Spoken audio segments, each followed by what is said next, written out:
Well, good afternoon, everybody, and welcome to this webinar on the Sustainable Development Goals with our very distinguished speaker, Deputy Secretary General of UNCTAD, Ms. Isabelle Durant. It's great to have you all online at this moment, and I'm very happy that we were able to really reach a global audience. We saw that we have registrations from Latin America, Africa, Middle East, Europe, of course, North America. So we're really reaching out to a lot of participants in many different countries, and that's great to see. The webinar of today focuses, as the title suggests, on the Sustainable Development Goals, which in September 2015, the United Nations adopted and pronounced this 2030 Agenda on Sustainable Development. And the agenda stipulates that all the goals, all the 17 goals which are formulated in the 2030 Agenda are integrated, and they really make a coherent whole, trying to touch on all the important aspects of sustainable development: economic progress, environmental protection, and social protection. And they constitute the global framework and the global agenda for the next decade. Of course, with COVID-19 and the pandemic, the global agenda has experienced serious setbacks, but it still remains the ambitious goals to be reached. Now, 5 years in the implementation of the SDGs, we wanted to take this opportunity to take stock where we stand, to reflect a bit on the progress made and the challenges ahead. And we are extremely privileged that we are able to do this with our very distinguished guest, Ms. Isabelle Durant. Ms. Durant took office as Deputy Secretary General of UNCTAD on the 3rd of July 2017. And before that, she had a very distinguished career in my home country, Belgium, and also, of course, in European politics. She held the offices of Deputy Prime Minister, Minister of Transport and Energy, and Senator in the Belgian government. And she also served as Vice President of the European Parliament and the Presidency of the European Council of Ministers of Transport. Ms. Durant has a wealth of experience in politics, but also very importantly, I think, for the SDG agenda in collaborating with civil society and the private sector. She was Vice President responsible for relations between the European Parliament and civil society. And she also held post as consultant with UNDP, really working on empowering women in local government. And she was a member of the Parliament of the Brussels Capital Region in Belgium. In a nutshell, going from the global UNCTAD to the very local level, Ms. Durant has experience on all the levels of governance, and that's really very important if we want to work towards the SDGs. So I want to thank you very much, Ms. Durant, for joining us today. This webinar is taking place in the context of a launch of the 4th flagship report by the United Nations Forum on Sustainability Standards, to which our center contributed jointly with UNCTAD, which is the Secretariat of the United Nations Forum on Sustainability Standards. And this flagship report deals with voluntary sustainability standards, with certification systems and the contribution they can make to the SDGs, and especially how they can be integrated in certain public policies. And if you're interested in the report, it's freely available on the website of the United Nations Forum for Sustainability Standards, and you can consult it there. So in a second, we'll start the interview with Ms. Durant, but I want to invite you all, if you have questions, to join us in this discussion and send your questions via the chat box to us, and then we can read the questions and we can feed them into the debate and the discussions.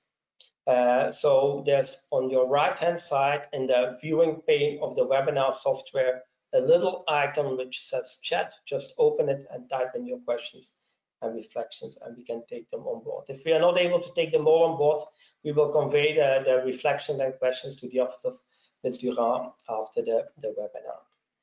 So thank you again very much for joining us. In this talk, we would like to touch upon three aspects related to the SDGs. One is maybe a first set of questions related to your reflections on where we stand with the SDGs, progress made and challenges ahead. Then we would like to go a bit more specifically and precisely into the role of civil society and private sector in achieving these SDGs. And finally, if time allows, and I don't think we cannot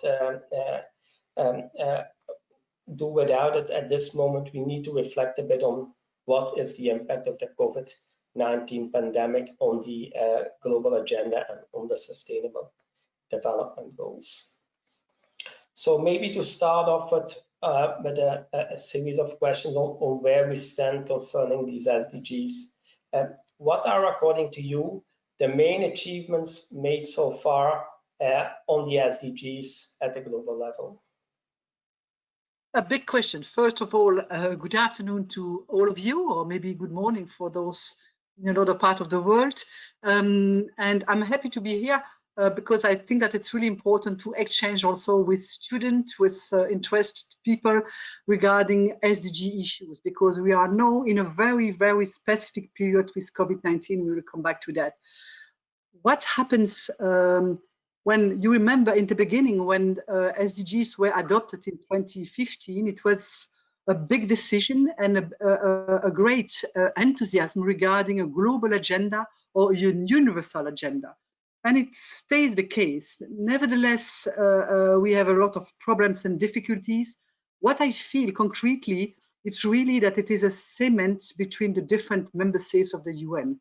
And that's really important to have together this universal agenda, and trying to, in the period where multilateralism is a little bit in trouble or in danger, and we know all the tension in the world today, it's important to keep something which is really common good or common goal. Well, of course, common goal doesn't mean implementation of all those goals. And it's why even Agenda 2030 was very ambitious regarding the timing, only 15 years to change completely the world and having a world which is more fair, sustainable, with social justice, etc., etc. Of course, it's something which everybody knew in the beginning that it was probably not exactly implementable in all the details until 2030. Nevertheless, what is important is not only the universality of SDGs, but, well, the process. And having a process and even having indicators to measure the progress of some achievements is important as an achievement as such. It's not only a question of technicalities or for technocratic or statistician, because it's important. For instance, I participated 2 times to the HLPF, the high-level political forum in New York, where every year we are with voluntary review of countries trying to look at where we are with SDGs. And it's true that this space is really a place where we can exchange experiences between the different countries, with civil society and with different actors. And that's another issue important for SDGs. It's not only an agenda for the governments, it's an agenda for all society, for civil society, for private sector, for academic, and etc., etc. And that's also something which is very important.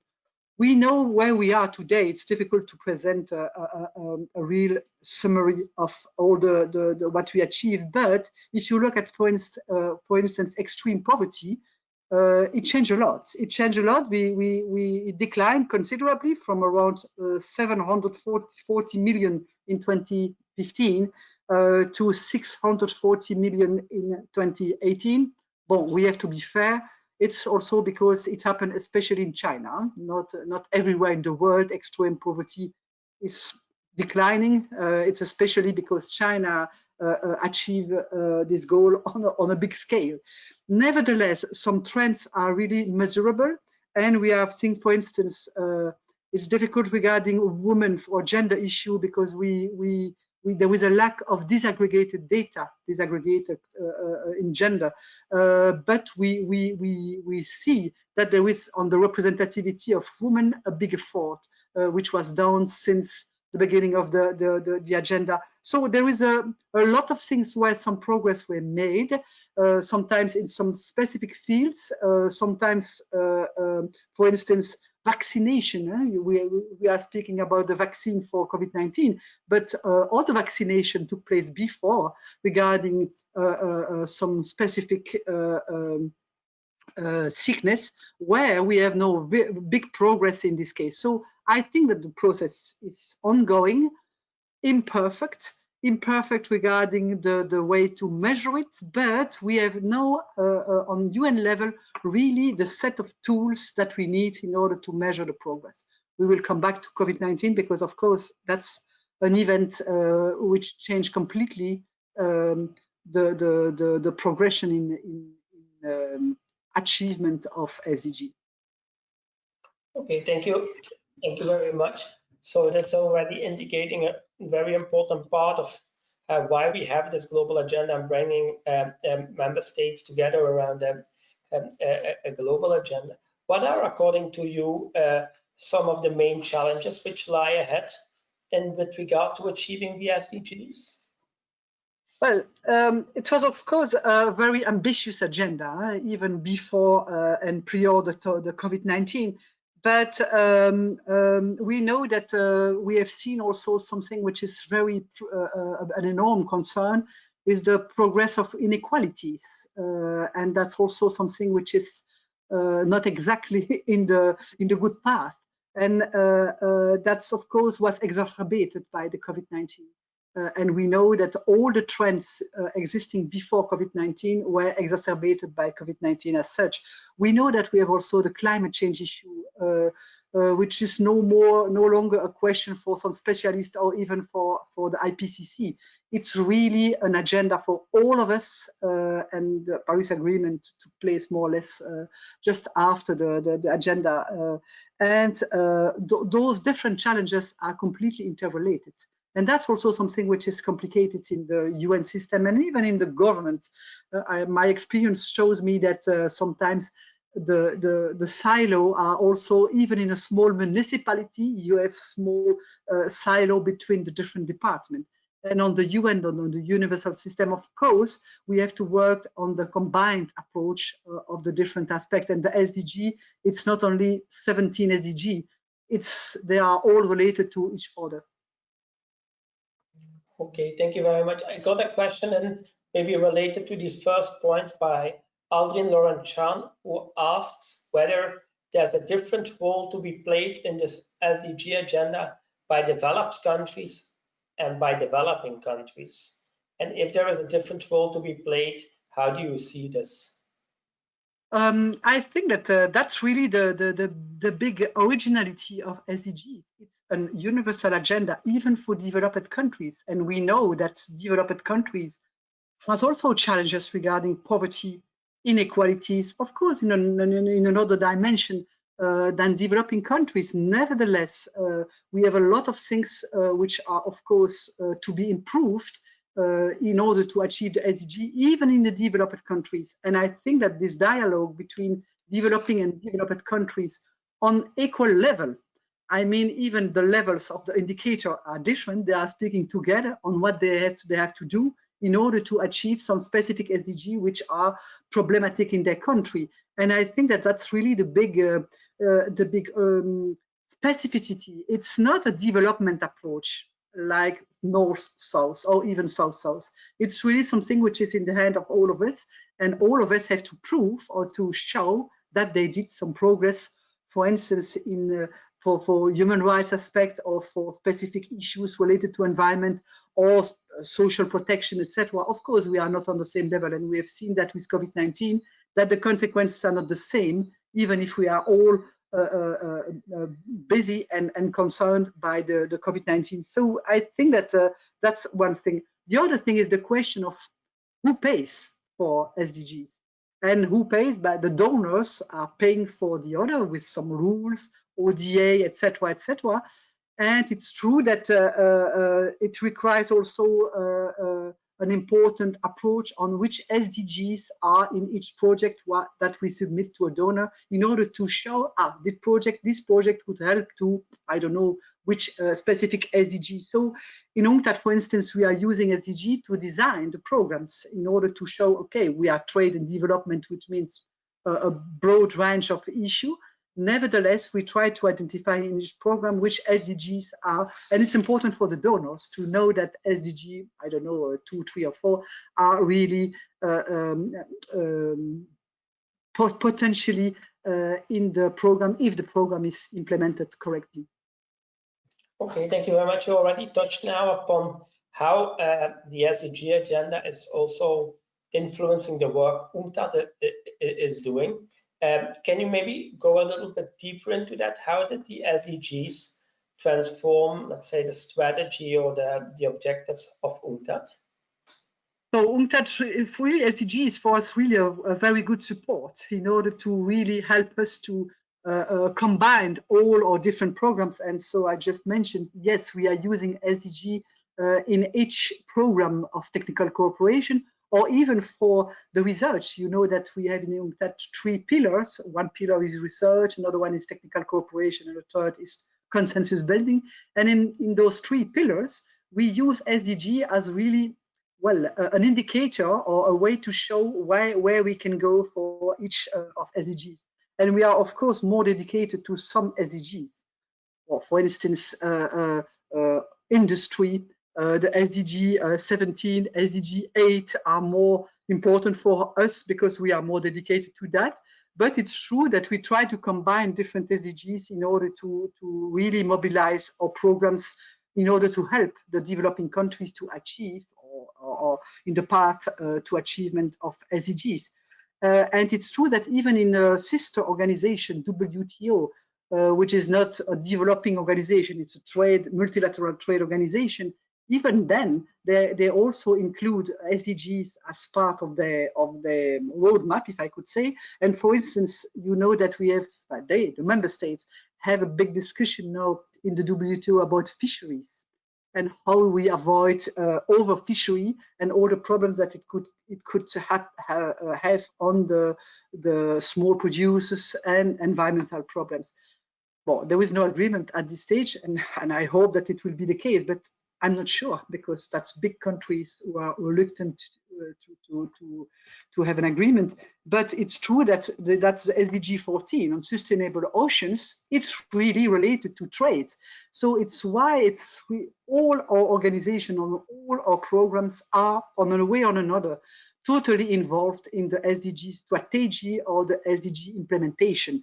And I could give you a lot of examples related, for instance, trade globally. We want to reduce the barriers, and that's for us an important goal for our developing countries, to reduce the barriers and giving them access to the international trade. But doing that, it depends which indicator we are using, because if you use, for instance, on the trade barriers, the data about trade of goods or trade of services. If you use the indicator on trade of goods, it's very different regarding the implementation of this access to market for developing countries. So it's true that the indicators are, of course, very important to know where we start and where we would like to go. And it's why the indicator of SDGs, and we have 231 indicators, are really important to guide us in this path.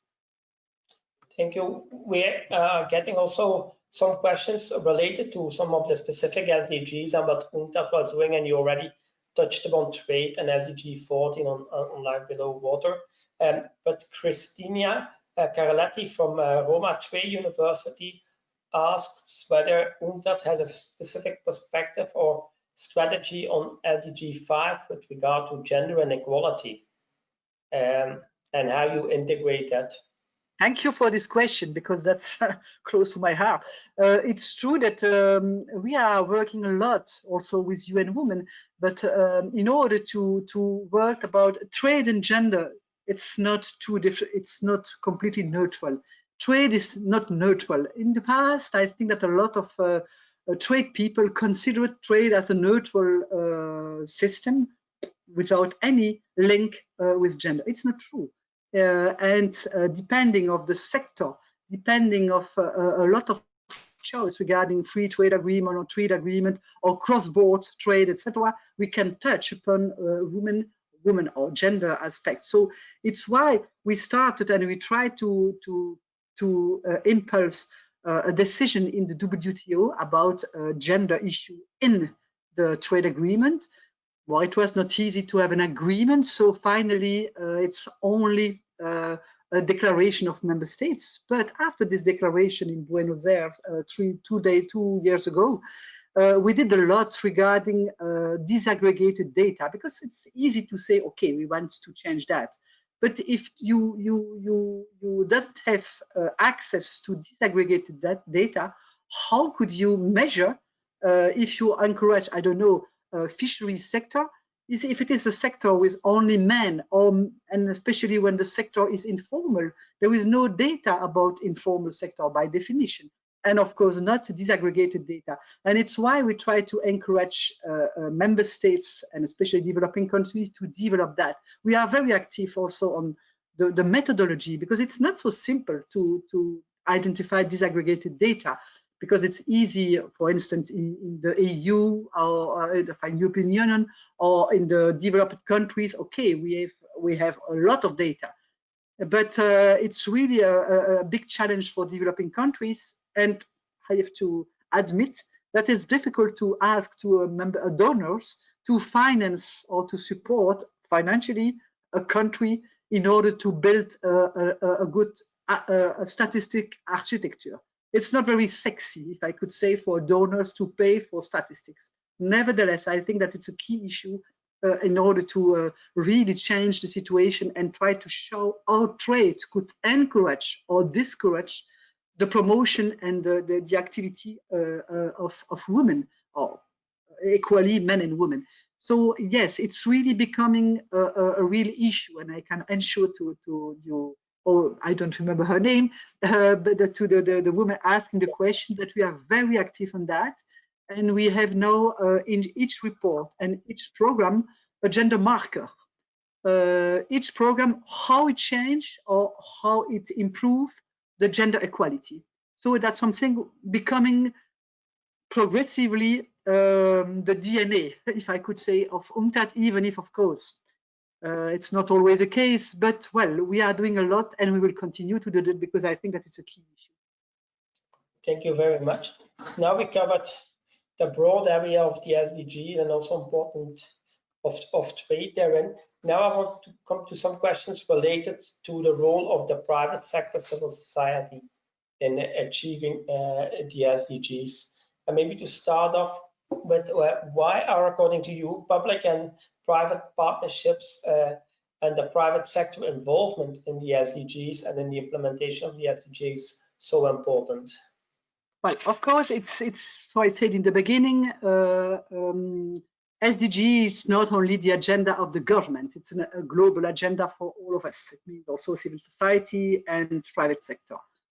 But frankly speaking, we have also to look at the private sector not as the only one able to do some things because they have a lot of power, money, and resources, because we know that, of course, they can influence the SDG agenda on a good sense and on a bad sense. If you look at, for instance, some lobby, with the COVID-19, we have, of course, a lot of problem with plastic wastes, because all the things has to be packaged differently, etc. And when you look at the reaction of some sector in the plastic sector, in order to avoid that we could work on elimination of plastics, the lobbying is extremely strong.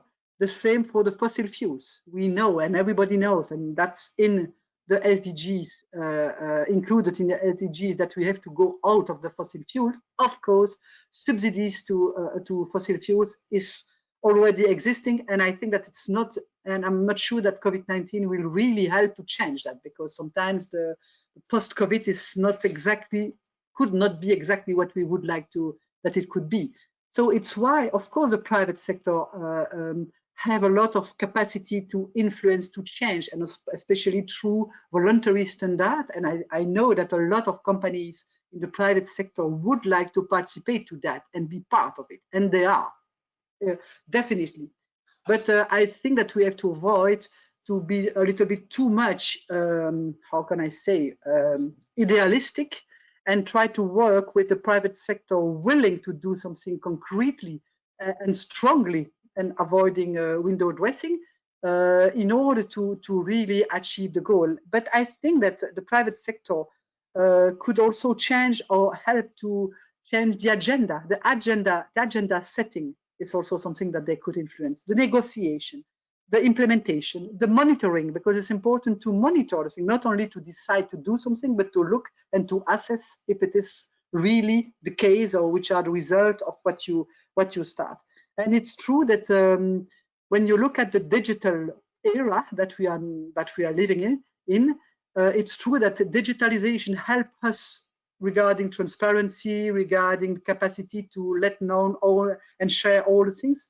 But on the other sense, we know that digitalization, especially digital economy, is not exactly fair regarding the rules and the regulation, and it's very difficult to adapt regulation in order to share the benefit of the digital economy.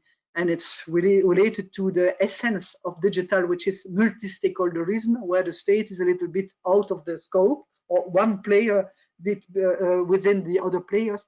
And it's why private sector could be the best and the most important player, but also not the worst, but a bad guy. It could also happen. It's why we have really to work concretely with indicator on which are the tasks of each partner, especially private sector. I think that the civil society and what you are doing today and all the academic world is also very helpful in order to contribute to mainstream this question of SDGs and the steps that we can achieve. So yes, I think that private sector is really or could be a big ally sometimes, and sometimes, well, the short-term interest, and especially now with all the setback that we knew with COVID-19, I fear that the contribution would be a little bit different. Thank you. I have a follow-up question to the involvement of civil society and the private sector from Oliver Mader. And he asks, how can we keep relevant stakeholders, civil society organizations, but also private sector, really interested and motivated in taking active and effective steps towards achieving the SDGs? What recommendations or advice might you want to offer to them to really keep them going on this? Oh, I think that, well, there was a big difference between civil society and private sector. Civil society are normally committed or engaged with some goals in different fields. And I think that their role, and it's why we have so many activities related to with civil society on SDGs, is very important to really put pressure on the agenda and the implementation of some steps in the SDG process. But it's true that now it's having the private sector really playing the game of SDGs. Well, never a private company will become an NGO or will become an academic. Of course, it's normal. So it's why the only way to work on that is really to cross the different interests and trying to identify which are the common interests. The consumer interest for the private sector working on producing products or whatever is the product. I think that the pressure of the consumer, and the consumer not only as consumer but as citizen, is also something which is very important. And we feel that especially now after the COVID-19 and the lockdown, we have seen that well, local production and all those issues were raised very strongly, and now even the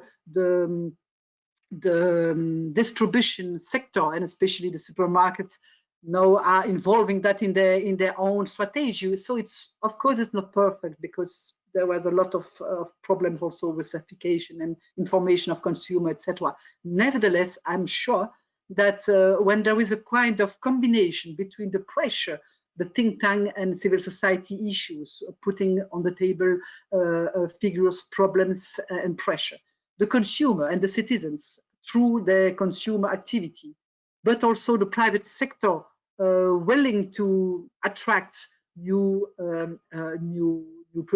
consumer, willing to care for the image of their companies.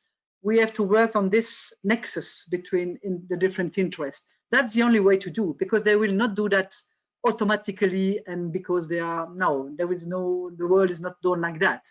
So it's why we have really to use the good nexus between the different interests, and there we can try to really impulse something. And it's why we will come back to that, but it's why VSS is also one tool in this regard. Maybe a quick follow-up question, because Oliver also came back to me and he said that you of course have civil society and private sector as key stakeholders in the process, but also of course governments. And how can we keep governments incentivized, motivated, interested to pursue this SDG agenda? And linked to that, there was a question from Fiacha Keok on how can we bring in, let's say, or motivate nations, governments which are less inclined to follow the SDG agenda, which are, let's say, less motivated intrinsically to pursue the SDG agenda. So how can we have the government stakeholders motivated and interested in the agenda? So there is a big difference between the rhetoric and the statement that a government could do in the UN system or everywhere, and the practicalities or the way to really work as government in the different fields. So it's why I think that the pressure has also to come from civil society and from parliament. It's not because I am a former member of parliament, but I think that parliament could also have something which is a kind of a dashboard on SDGs, and trying to ask questions regularly in the parliament, or have a commission in the parliament, in order to really concretely, which are on a regional government, a national government, where we are with SDGs, or even more than that, in each committee in the parliament, having some SDGs which are distributed between the different committees in order to follow that on middle and long term. Not only the day where the government is presenting its majority agreement. That's really the day one, but there is a lot of things which have to be done after. So I think that Parliament could help. I think that it's important also to try to translate SDG in something which is concrete for the country. Otherwise, what does it mean for the population? SDG 17, what's that? That's completely a language of the UN. So it means that it has to be translated in a concrete target for the country related to poverty, which people, specifically the either kids, the women, or I don't know what, it depends on the situation of the country, but having a declination of this SDG through different targets, which are more or less implementable in a short period, because the government is only normally for 4 years or something like that. So in this period, what could they do? And it's why it's not a debate on SDG as such in the parliament. It's really which are the specific things which are contributing to. And if in the audience there are people asking, yes, but how do we do that? Go to the indicators, and that's on the SDG page on the UN system. The 231 indicators could help you to define which are for you, civil society, academic, or member of parliament. That's important in my country. That's for me the priority. So asking questions on that and try to have information and data on what is the situation now and which are the targets and the implementation of those targets through the government. I think that we have to be concrete and avoiding only a big debate in the parliament or in the government about SDGs. Okay, we can do that, but it will be written by a technocratic guy, writing a nice statement on SDG. I think that we have to be concrete, and I think that we can do that on all levels, even in the small communities, even in a municipality. We can identify which SDG we can help to to implement or to progress in the path of implementation of SDG, even in a small community. And otherwise, it stays something which is a little bit just in the hand of the statement of a prime minister, and with full respect for prime minister, that's not the problem. But I think that we have really to go in concrete action, and indicators can help you to identify which is the way to push the government to continue, because the commitment is down. All the countries signed this agreement. Okay, nice. But now, and even in the HLPF, the forum in New York, the member states are coming for a voluntary review. But when they are there, the first thing that they are trying to do is to show how they have a good plan for the future. They are not so often speaking about what they did or what they didn't do, and that's probably the most important. It's what they did or what they were not able to do for many reasons that we can understand. So it's this part which is more important than the statement, the global statement on the ambition of all the SDG in my country. I think that really be concrete is the most, the best way to work. Thank you very much. Maybe returning back to the private sector, you also touched on it with regard to voluntary sustainability standards, and we have this talk also a bit in the context of the launch we did on this report. What are, according to you, the main contributions these voluntary standards can make to achieving the SDGs? Sustainability, voluntary and sustainability. Voluntary is one thing and sustainability is the other one. I start with sustainability. Of course, VSS could help to change the way to produce, respecting environment, respecting social rules or social convention, or all those aspects related to sustainability. And it's true that it's a really interesting tool. I think that the problem that you know and that you really with UNCTAD that you worked on in the report that you just mentioned, it's true that via VSS the problem is also the question of certification and maybe the risks of over certification. I mean, trying to have a lot, and it's the case, a lot of VSS on different aspects related to bioorganic issues, sustainability, ocean, etc., forests, etc. And we have a lot of obligation, but in addition to the obligation, we try to introduce a voluntary standard in order to help the companies to change. Very nice, and very nice also to have the public procurement or the public authorities involved, because that's a big part of the GDP. So having something like that mandatory regarding the public procurement, that you have to choose, I don't know which company providing service or goods which are corresponding to, it's very important. So I'm in favor, totally in favor of VSS in order to change progressively the different SDGs through changing productions ways. Nevertheless, the problems could be in this forest of certification.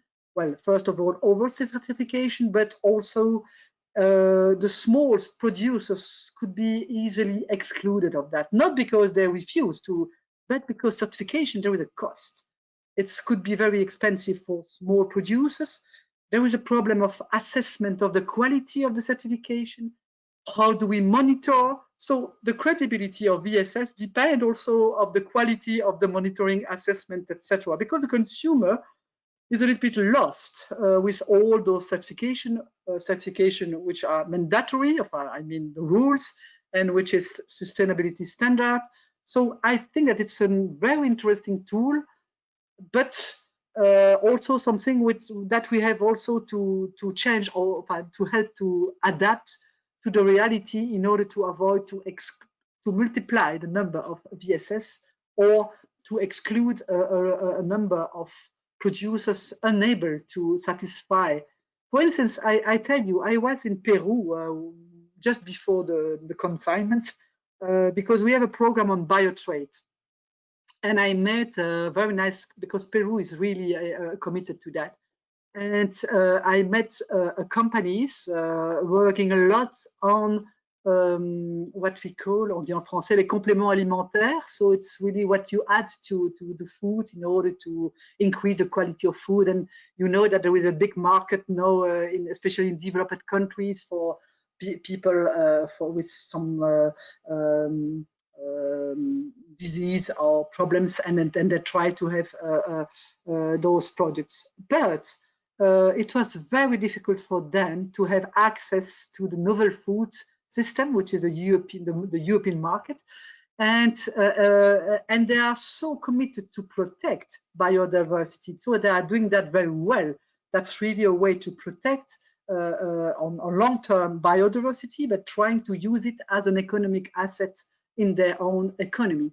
And frankly, it's not easy for them. Even it was a company, not a very small one. It's more or less a middle SMEs with more or less 100 people working there, not informal sector, strong sector. And even then, it was so difficult to pay, to have access or to meet the different requirements. So it's why I think that we have to be aware, because the multiplication could also be a problem for the small producers. And the small producers are part of the recovery after COVID-19. We know everybody speaks about SMEs, etc. If we are just working with the biggest value chain where only the big player could participate, of course we lose a lot of actors able to contribute economically and also with sustainability to recovery or to development. So I think that VSS is a very interesting tool if we have in mind that we have always to look at the possible exclusion of a lot of producers.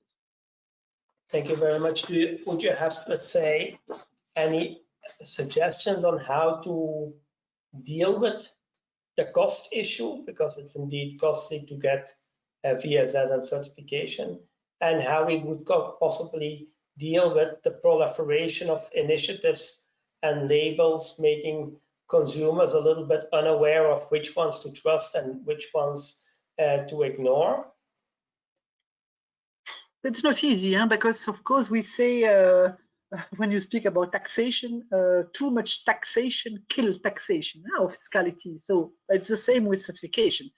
If we have a lot of certification, I think that the confidence of the consumer in certification will decrease. So it's, and on the other sense, having more sustainable standards helps to achieve the SDGs. So the balance between increasing the number and having a market able to provide, because if you increase the number of sustainability standards and that the consumer are asking for that, you have to produce. And at the end, the sector has to be able to produce enough regarding the demand. So that's really a balance which is very difficult. And I think that if we could really try to join the different certification by category, or avoiding that for the same issue, I don't know, forest or fish or food, I don't know what, having a package of certification would be helpful, because I think that for the consumer, but also for the producers, it's important to know which are the requirements and how they could be a little bit consolidated. Of course, we know that there are interests behind that. It's not par hasard that it's like that. So it's why we have to encourage the group of voluntary standard to cluster or something which is more easier for the producers to meet the requirements, but also for the consumer to understand what it means, and avoiding to kill the confidence of the consumer, because that would be the worst situation. If we lose the consumer, I think that we could lose a lot regarding the quality of the standard. And finally, the question of advertising, if I mean showing to the consumer that it is serious, and that really behind the certification there is something that they can really trust, because it's really something which is strong, the control, and how they could contribute, or how they could, even if they are paying maybe $1 or $2 more than the normal price, that's something which is helpful for environment. That's another issue that we know, especially for food, but not only for food. In developed countries, the question and the globalization really decrease the budget for in the families for food, for instance, and all the time we would like to have food on the cheaper price. Sorry, on one moment it's impossible to if we want to really support the producers, qualities, we have to understand that there is a price. And I think that campaign showing that it's, and the same for travel, if you could travel from Geneva to Barcelona for €5, how could you understand? After that, you can ask the people to take the train. If it is €300, they will choose for €5 by flight. But I think that showing and campaigning, showing that each activity, service or good, there is a price. There is no other possibility that the price is something which is, and even if it changed the budget of the families in the developed countries or even in developing countries, I think that it's important. Thank you very much. Time is going very quickly and we're getting a lot of questions.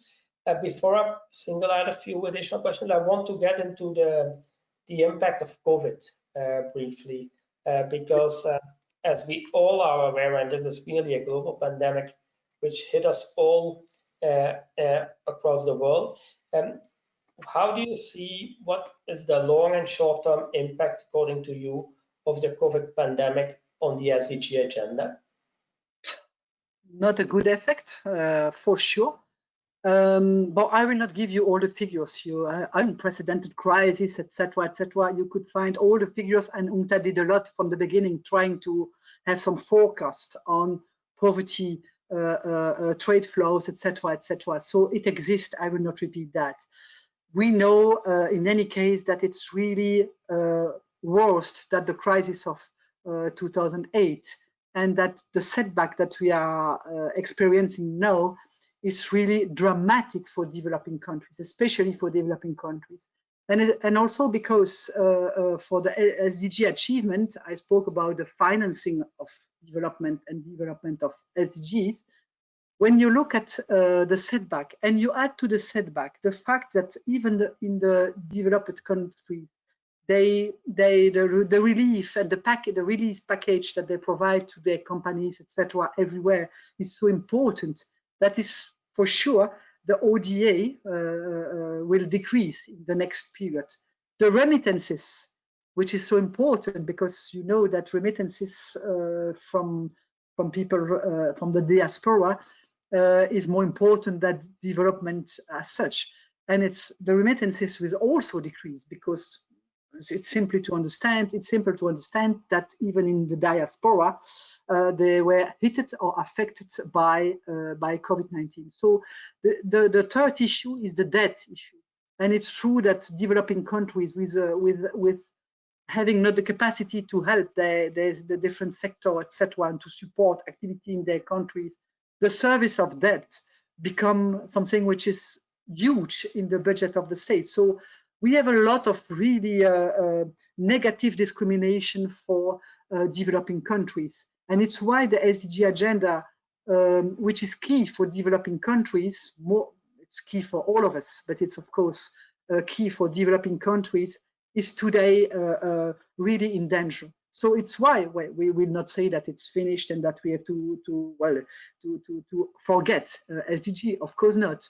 But we have to be aware and try to look at the combined solution with that macroeconomic approach through different ways, and especially try to compensate the ODA and the lack of ODA.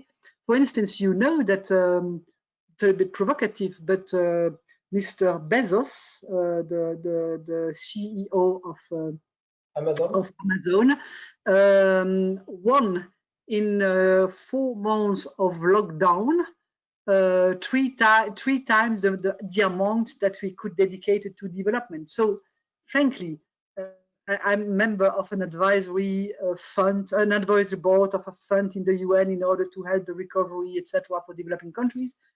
In 3 months, we collected, I think, $70 million, but Bezos $70 billion.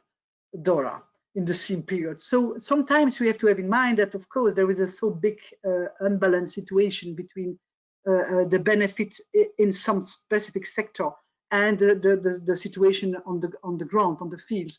So it's why it's not an easy period in order to really try to help the recovery and help SDG progress, not achievement, but progress, decade of action that we decide in the UN.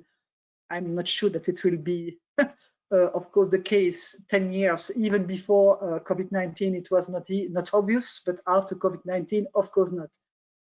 But I think that keep this universal agenda is today more important than before. Why? Not only because the COVID-19 caused all the problem that I just mentioned so briefly, but also because the geopolitical world that we are living in, with a big change and with also a mistrust in the multilateral approach, needs absolutely to keep SDG as compass. Even if decade of action will never be adopted or possible in 2030, I think that we have to keep that as really our compass and try to know if that's a problem of the post-COVID. I've seen in all the papers everywhere in the world, papers or opinion on the post-COVID. Okay, and some are really defining the ideal world. Okay, nice. I'm not sure that the ideal world will appear like that because the COVID shows so well the danger of hyperglobalization, the vulnerability of our economies. The question of access to masks and to equipment shows very well that manufacturing all the products in China is not a solution. It's not against China.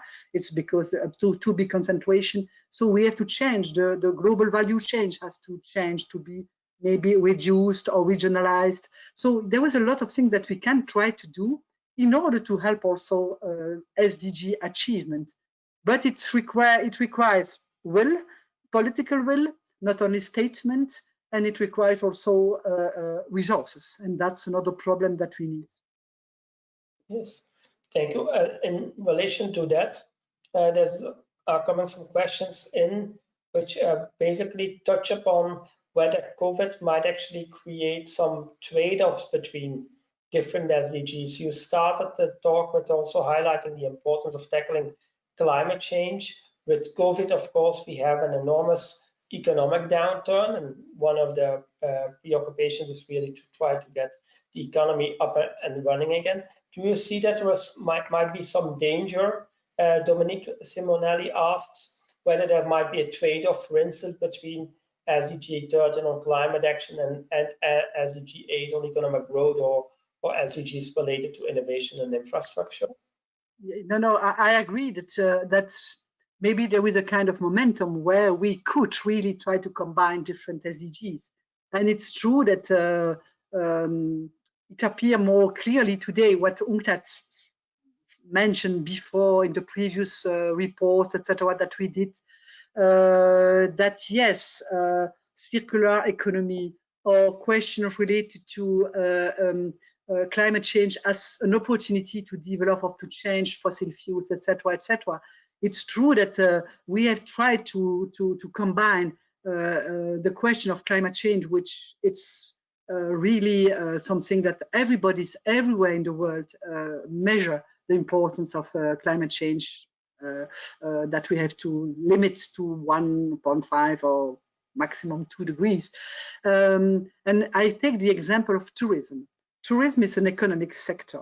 With the lockdown, from one day to another, a lot of countries have lost a lot of money because, for instance, if you look at the Caribbean or the small islands, they have now 60% of unemployed people from one day to another.